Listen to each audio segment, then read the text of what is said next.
Good morning, everyone. Just checking all my technology here, and it looks like it's all set up, so that's great. My name is Christine Demont, and I work with the Colorado Department of Public Health and Environment. Thank you for inviting me to come speak again.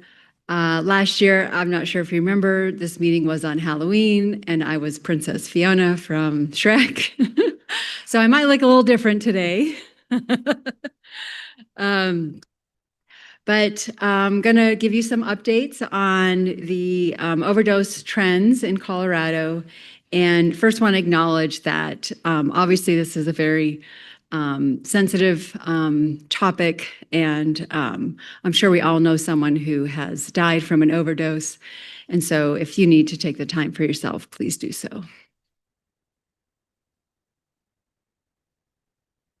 I'm first going to start off with an overview of total drug overdose deaths by intent among Colorado residents over the last 10 years. And so the top dark blue line are the total drug overdose deaths, and these are looking at the counts, the number of deaths. And then the second highest line is the unintentional drug overdose deaths marked by the orange line. And then the bottom two are intentional drug poisonings, which are suicide. And then we have a few deaths that are determined, undetermined intent. So they could not determine if it was intentional or unintentional. And as you can see here, the majority of drug overdose deaths in Colorado are unintentional, as they are nationwide. So we saw a rapid increase starting in 2019. And we did see a decrease last year, so that is good news. It was about a 14% decrease in deaths. But as you can see, we still have way too many people dying of overdose.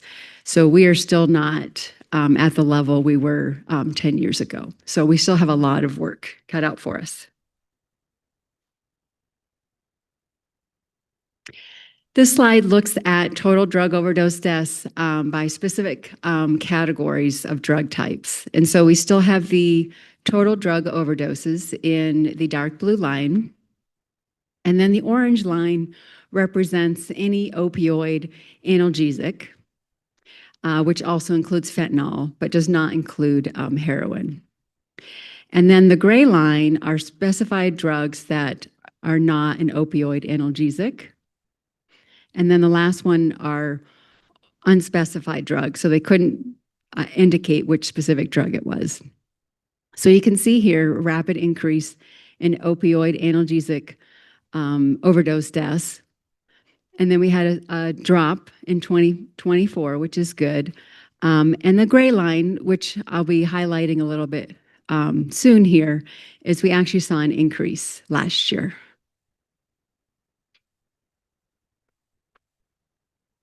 This slide looks a little bit closer at opioid overdose deaths. So still the top blue line are the total drug overdose deaths. And then the orange line is now total opioids. So any opioid analgesic, including fentanyl or heroin. And then looking specifically at fentanyl deaths, which still does not have an ICD-10 code cause of death. So we have to do a text search on the death certificate to find deaths involving fentanyl.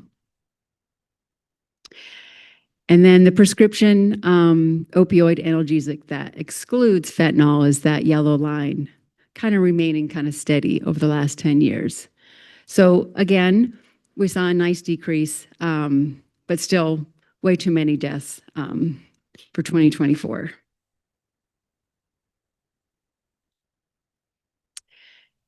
In this graph, it's getting a little bit more complex, but we're looking at some other drug types besides opioids. I still put opioids on this graph in the orange line.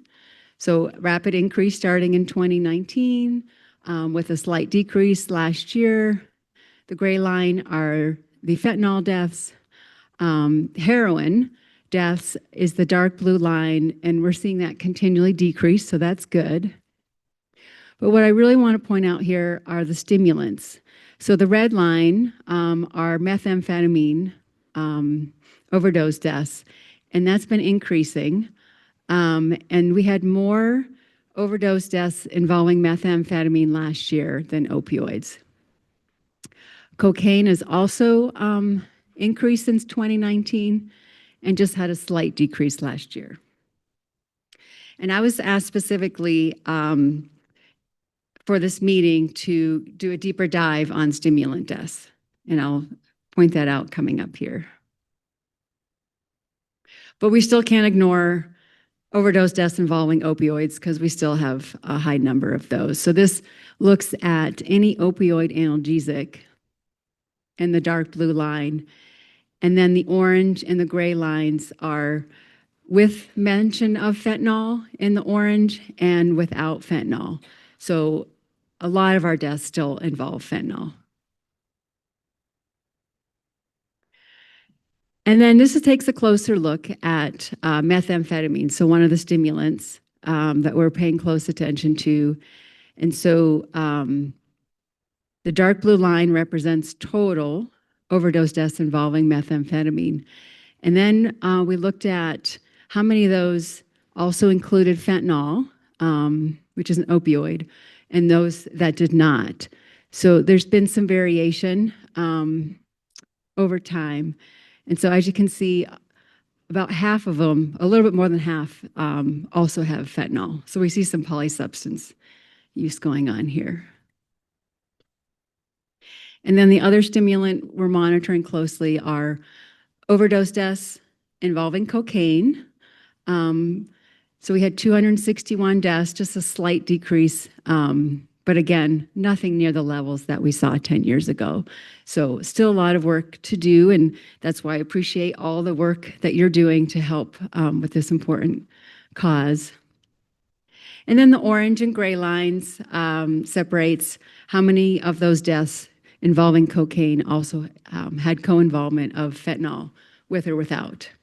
And so it's kind of half and half last year. Some had fentanyl and some without. And what we don't know is how many purposely took fentanyl, how many were laced with fentanyl. That part we can't determine.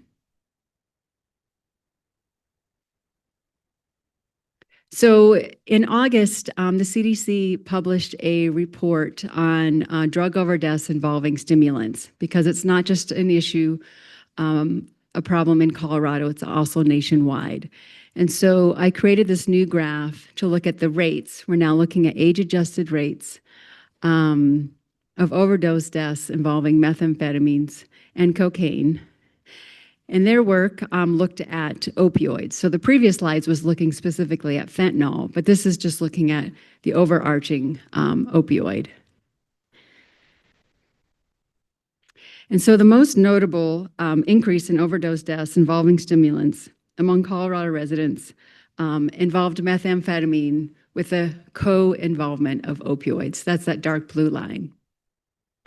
We saw a little decrease, but the rate just is still too high.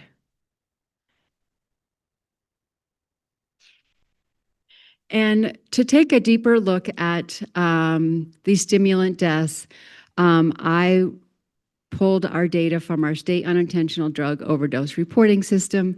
This is our enhanced data system that we request the full toxicology report, coroner report from all deaths involving an overdose.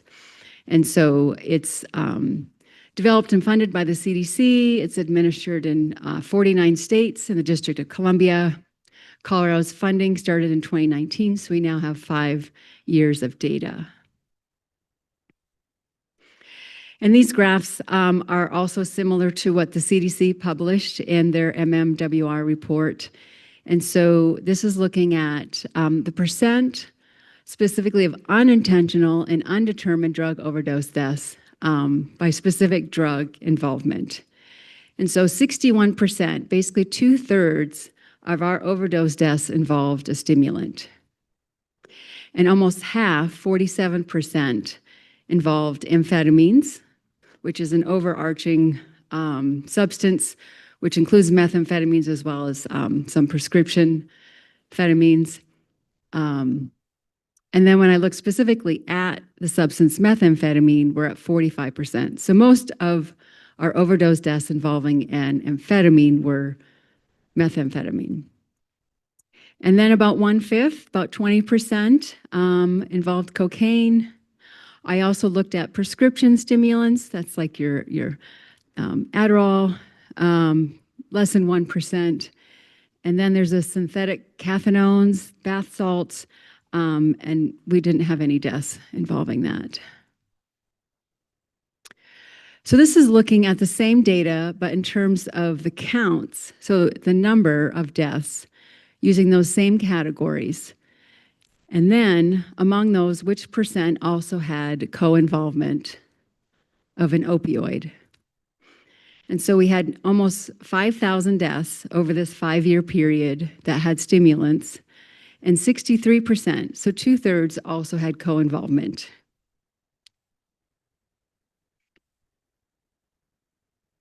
So this indicates a lot of our overdose deaths involve multiple drugs. And so we have to work at not just one type of drug, but several that are out, that are being obtained.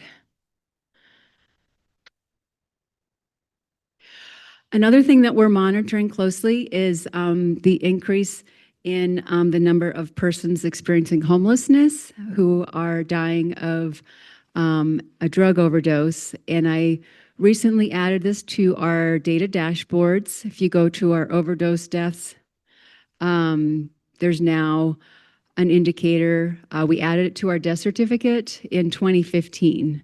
So we now have 10 years of data, and we just see every year an increase of those experiencing homelessness.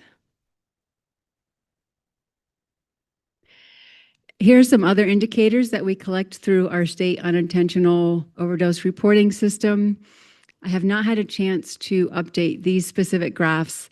We are still awaiting our final 2024 data from the CDC. They send us the finalized clean version, and unfortunately they are still on furlough and have not been able to get that to us. But as soon as they do, I will update our dashboard, the suitors dashboard, with 2024 data. We also closely monitor how many deaths were administered naloxone. And so we do see an increase of naloxone being administered, which is a good thing. The sad thing is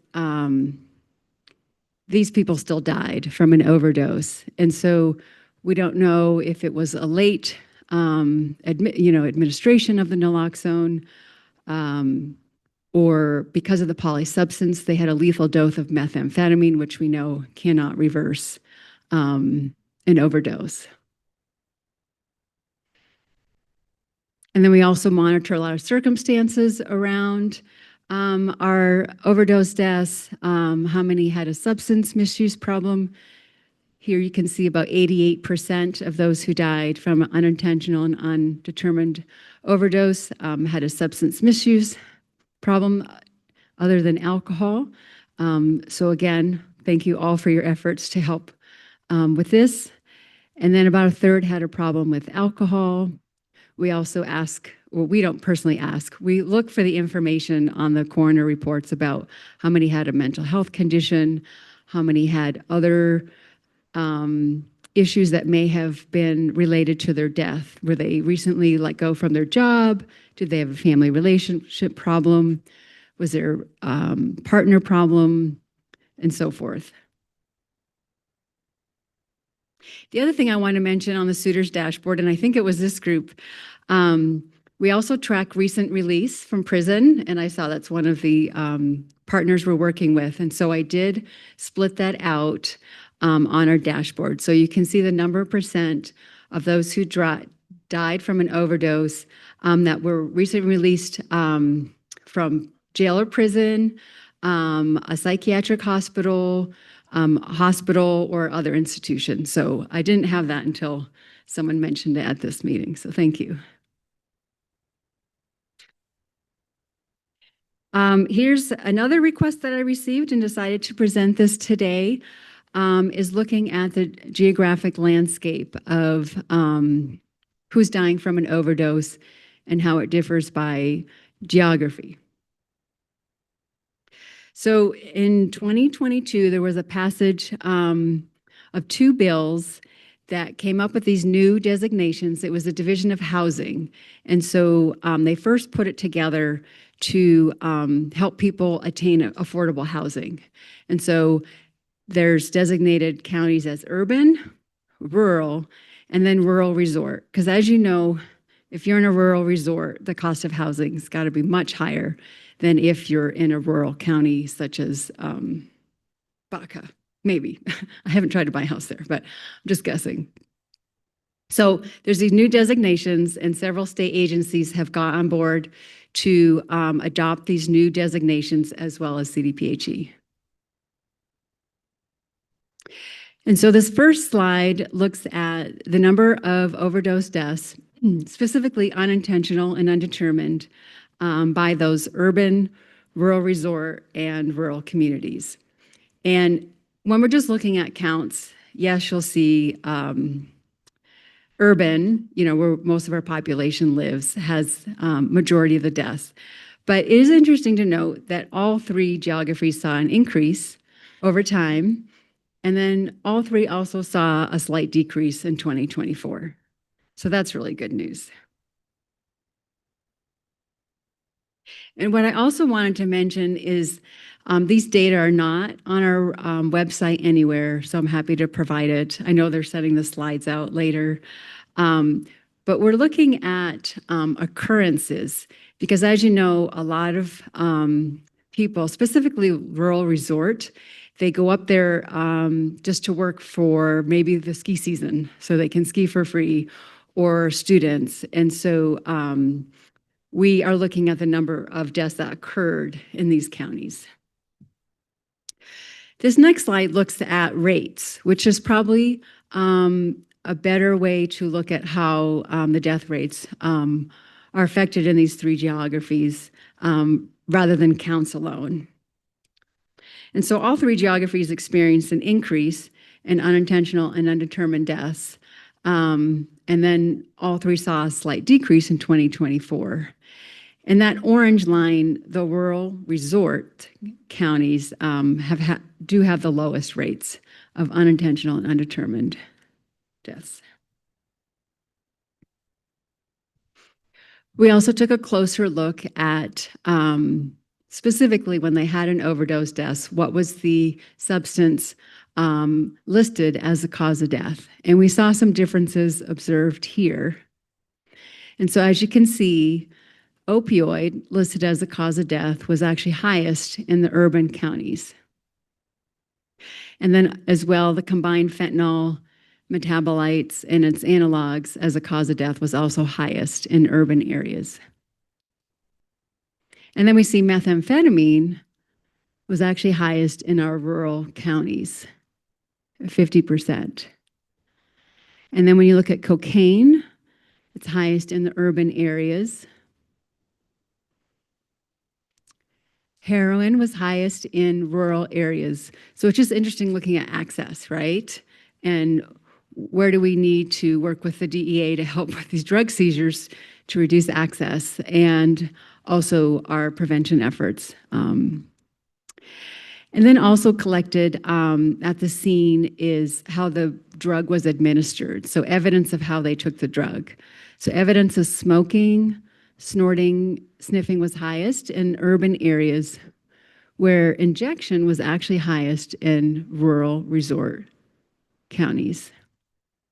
And then we also are looking at how many deaths was naloxone administered. And it makes sense, urban areas really trying to push it out. It's our highest areas where we have population, 17% had a naloxone administered. And then smaller percentages in rural resort and rural communities. So in terms of outreach and trying to get naloxone out there, this could be one area of intervention.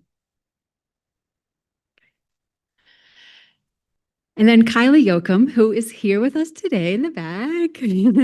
Thank you so much for creating these slides. Kylie Yoakum is our drug epidemiologist working specifically on non-fatal overdoses. And I mean, she does a lot of other work too, but she knows this data very well and prepared these slides for me. Thank you. So switching gears, how many people are having an overdose but surviving it? And so these are the trends from 2016 to 2024. And the dark blue line at the top are the total drugs. And then total opioids is in orange. And then synthetic opioids, which includes fentanyl, is in the gray line. So we did see an increase starting in 2019. And then it has slowly been decreasing a little bit in 2023 and 2024. Again, not at the levels that we saw in 2016. So still have a lot of work to do. And yeah, we'll continue to monitor this. This with the emergency department visits. And then this slide are hospitalizations. So this was a serious case where they had to be hospitalized for their overdose. And we've been seeing a little bit of a decrease over time in hospitalizations. For total overdose, synthetic opioids in the gray line saw an increase in those last few years, but again, it did drop in 2024. So we are seeing some positive declines as well in our non-fatal overdose rates.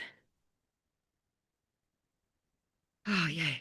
So this is my last data slide. I feel like I'm overwhelmed with lots of numbers, and I see the questions coming in the chat, but I'm not trying not to focus on them because I want to allow some time for discussion and questions.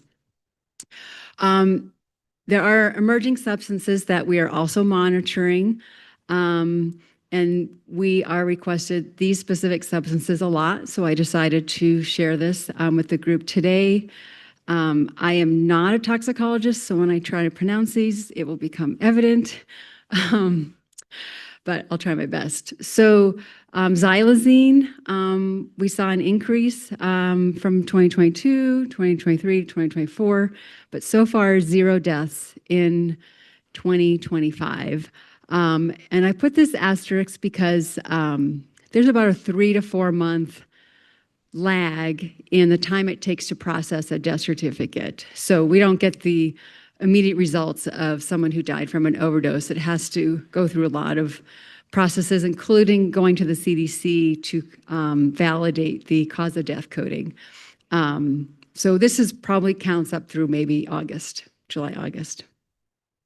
Nitazene deaths, counts are relatively small.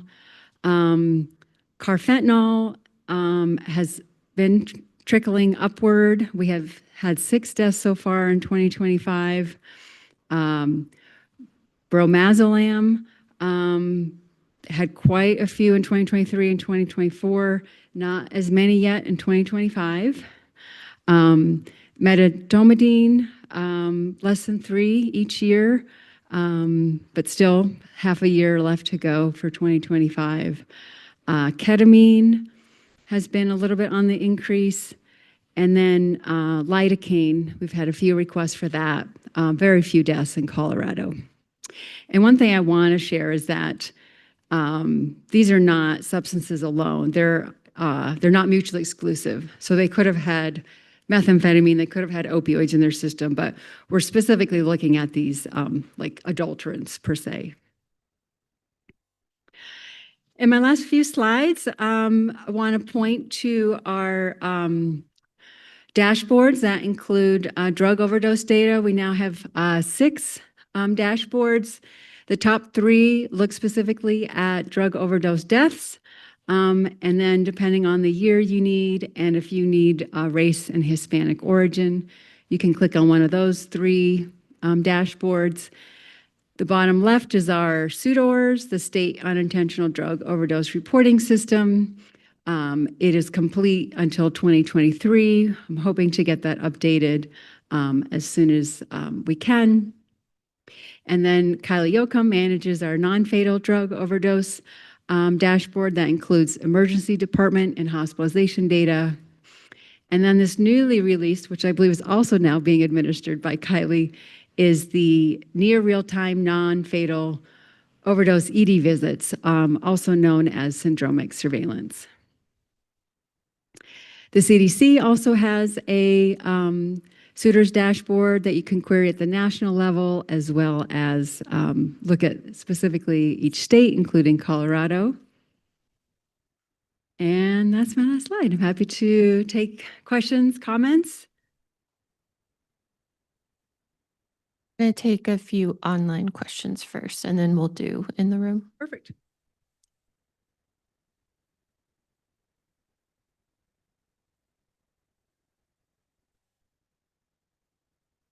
We didn't have any come into the chat during the conversation, but does anybody who is joining through Zoom have questions for Christine today?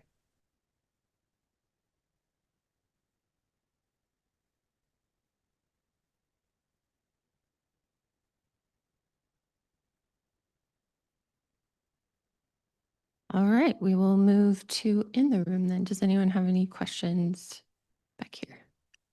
Oh, we have one up here. Hang on just a second. Thank you, Christine. That was excellent. Really interesting. So typically the cause of death for a person that overdoses using opioids is different than stimulants, particularly methamphetamine. And I was curious if in the data, if you were able to determine other contributors to death for people that use stimulants. Usually it's like cardiac conditions, or because people, like when people die of a methamphetamine related overdose, it's just a different picture altogether. So I was curious if you were able to dig into those details, or if you were just looking for ICD codes consistent with poisoning and like underlying cause of death. Yeah, that is an excellent question. And unfortunately, we don't have like the mechanism of how they died on the death certificate. Once it's a drug overdose, and then they list the substances. I have been asked that question before. And so what I did pull, and I'm happy to share, is we looked at pre-existing conditions. So how many already had a heart condition and maybe taken that methamphetamine, exacerbated it and led to their death. But for these overdose deaths, the cause of death is overdose. Yeah. Mm-hmm.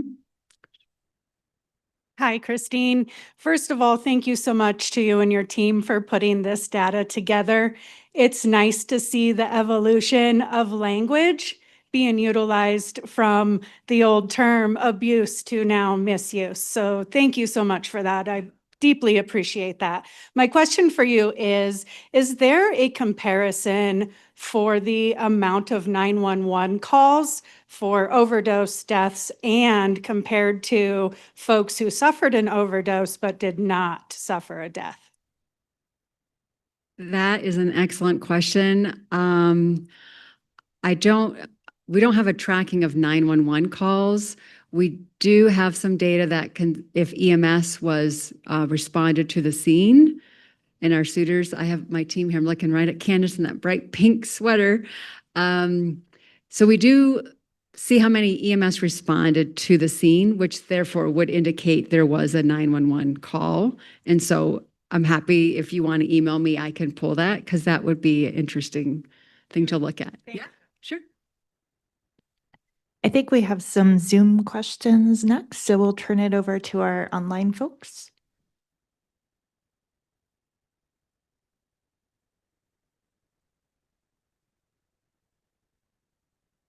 Oh, okay. So I'll go ahead and go.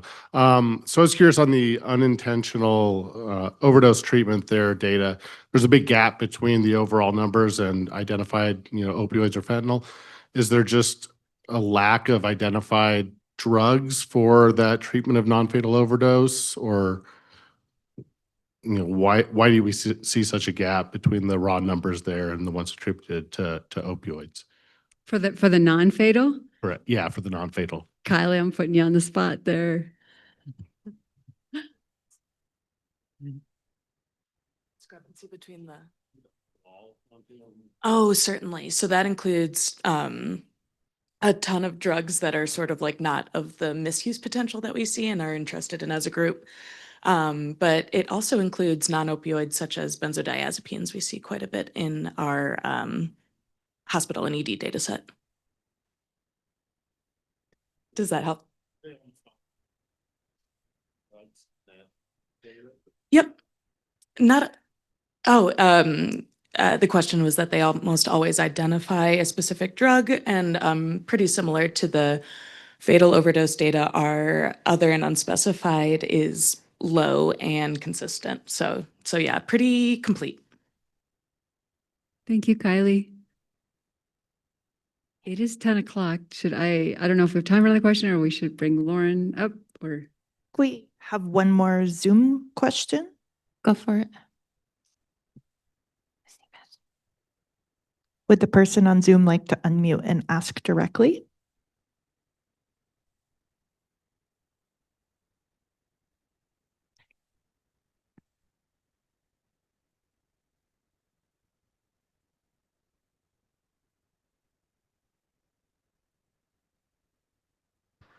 I can read it off if it's helpful. We have 3 questions. The first one's from Brian Watkins, and he asked, are there data that look at routes of ketamine use with deaths?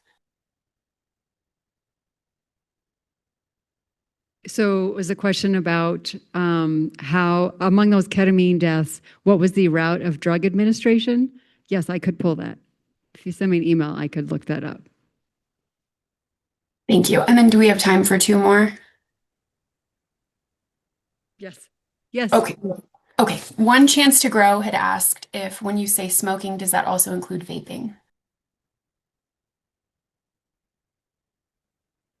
Yes, it is. Yeah, vaping, smoking, it's all the same. Thank you. Yep. Awesome. Thank you. Okay. Last one. Tracy asked, she said, I'm interested in exploring potential intersections between overdose deaths and food insecurity, particularly among people experiencing homelessness. Are there data sets or surveillance systems that capture food security or nutritional access indicators alongside overdose or mortality data?